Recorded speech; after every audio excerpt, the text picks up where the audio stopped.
خریدتا ہے جو کہ F-104 اسٹار فائٹر تھا، لیکن یہ فائٹر جیٹ پاکستان نے بہت تھوڑی تعداد میں خریدے تھے جو کہ 1 درجن ہی تھے، اور 1965 کی جنگ کے بعد تو پاکستان پر امریکہ کی جانب سے پابندیاں لگ چکی تھی، سو پاکستان نہ امریکہ سے مزید کوئی طیارے خرید سکتا تھا اور نہ ہی F-104 کو ریپیئر اور اس کے پارٹس خرید سکتا تھا۔ پاکستان کا جو اس وقت مین فائٹر جیٹ تھا جس نے 1965 کی جنگ میں بہترین کارکردگی دکھائی تھی، یعنی F-86 سیبر فائٹر جیٹ، اس کی حالت بھی سیم ہی تھی۔ یعنی اس جنگ کے بعد پاکستان کی فضائیہ انتہائی کمزور ہو چکی تھی اور ہنگامی بنیادوں پر پاکستان کو ایسے طیاروں کی ضرورت تھی جو انڈیا کے طیاروں کا کسی بھی ممکنہ جنگ میں مقابلہ کر سکے۔ اب ایک طرف امریکہ نے پاکستان پر پابندیاں لگائی ہوئی تھی اور دوسری طرف پاکستان سوویت یونین کے بلاک میں بھی نہیں تھا۔ سوویت یونین کے بلاک میں انڈیا شامل تھا، سوویت یونین بھی پاکستان کو فائٹر جیٹ دینے پر رضامند نہیں ہونا تھا، لیکن پاکستان کو ہر حال میں اپنی کمزور فلیٹ کو طاقتور کرنا ہی تھا۔ اور دوسری طرف چین دھڑا دھڑ ایک ایسے فائٹر جیٹ کی ایڈوانس کاپیز بنا رہا تھا جو کہ اس وقت کا سوویت یونین کا پرائم فائٹر جیٹ تھا۔ MiG-19 سوویت یونین یعنی روس کا پہلا پروڈکشن ایئرکرافٹ تھا جو کہ سپر سونک سپیڈ اچیو کر سکتا تھا۔ یہ ایک ایڈوانس فائٹر جیٹ تھا جس کی کاپی اب چین بنا رہا تھا۔ یہ سمجھ لیں کہ اس فائٹر جیٹ کے مزے سوویت یونین نے اتنے نہیں لیے تھے جتنے چین نے لیے ہیں۔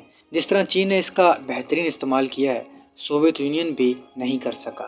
چین اسے شینجانگ J6 کے نام سے پروڈیوس کر رہا تھا اور J6 پہلا سپر سونک فائٹر جیٹ تھا جو سب سے پہلے ماس پروڈیوس ہوا۔ چین نے 4500 کی تعداد میں اس ایئرکرافٹ کو پروڈیوس کیا۔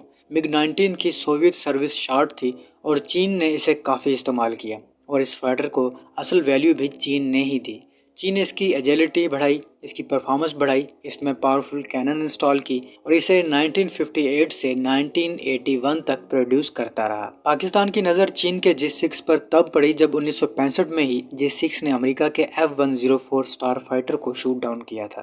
امریکہ کے اسٹار فائٹر نے 1965 میں ہینن آئلینڈ میں چین کے ایئرکرافٹ پر حملہ کیا تھا، لیکن شوٹ ڈاؤن ہو گیا اور اس کا پائلٹ بھی پکڑا گیا۔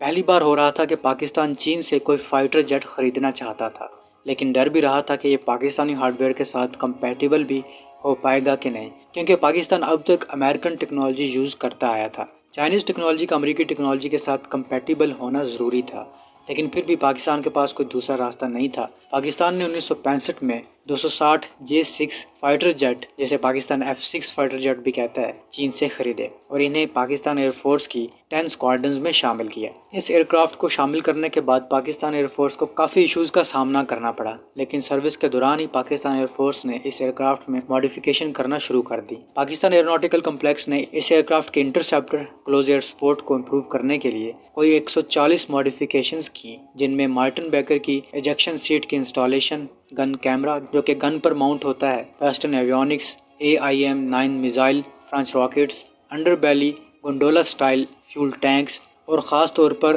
گراؤنڈ پاور یونٹ تاکہ اس کے انجن کو فوری طور پر سٹارٹ کیا جا سکے اور اسکریمبل ٹائم تھوڑا کیا جا سکے۔ چین نے اس فائٹر جیٹ کا فلائٹ ٹائم 100 گھنٹے تک رکھا تھا، یعنی اگر یہ فائٹر جیٹ اپنی 100 گھنٹے پرواز مکمل کر لیتا ہے، جو کہ 100 پروازوں سے زیادہ بنتا ہے، تو اس کے بعد اس ایئرکرافٹ کو اوور ہال کرنا ضروری ہے۔ لیکن پاکستان نے ماڈیفیکیشن کے ساتھ اس کا فلائٹ ٹائم بڑھا کے 130 گھنٹے تک کر دیا۔ اس کی سپیکس کی بات کی جائے تو 2 رشین انجن پر مشتمل یہ فائٹر جیٹ 1540 کلومیٹر پر آور کی سپیڈ اچیو کر سکتا ہے۔ اس کی میکسیمم سپیڈ ماک 1.3 بنتی ہے۔ اس کی رینج 1400 کلومیٹر ہے اور کامبیٹ رینج 640 کلومیٹر ہے۔ اس کے آرمامنٹ میں 3 کیننز جو کہ دونوں ونگز پر اور ایک فیوزلاج پر ماؤنٹ ہے، ہر گن کے لیے 70 راؤنڈز۔ اس کے علاوہ یہ ان گائیڈڈ بامز اور راکٹس کیری کر سکتا ہے اور PL-5 اور PL-2 میزائلز کیری کر سکتا ہے، جو کہ سوویت کے 13 میزائل کا چائنیز ورژن ہے، اور AIM-9 میزائل کیری کر سکتا ہے جو کہ صرف پاکستانی ورژنز کے لیے ہی ہے۔ پاکستان نے اس فائٹر جیٹ کا کامبیٹ استعمال پہلی بار 1971 کی جنگ میں کیا۔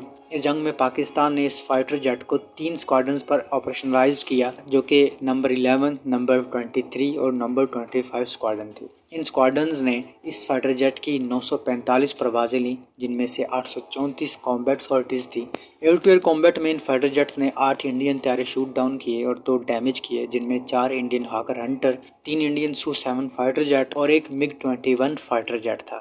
گراؤنڈ اٹیک میں، کلوز ایئر سپورٹ میں اور دشمن کی انسٹالیشن تباہ کرنے میں اس فائٹر جیٹ نے کافی ہیلپ کی۔ چین نے اس فائٹر جیٹ کو 1990 کی دہائی میں ریٹائر کرنا شروع کیا، جبکہ پاکستان نے اس فائٹر جیٹ کو 2002 میں ریٹائر کیا۔ اس کے کچھ ٹرینر ماڈل اب بھی پاکستان کے استعمال میں ہیں، جبکہ چین نے اب اس فائٹر جیٹ کو ان مینڈ ڈرون میں کنورٹ کرنا شروع کر دیا ہے، جو کہ کسی بھی جنگ میں اپنا نمایاں اثر ضرور چھوڑیں گے۔ تو آپ بتائیں پاکستان نے چین کے F-6 کو کس فائٹر جیٹ سے ریپلیس کیا؟ تو امید ہے آپ کو یہ چھوٹی سی ویڈیو پسند آئی ہوگی۔ ملتا ہوں نیکسٹ ویڈیو میں۔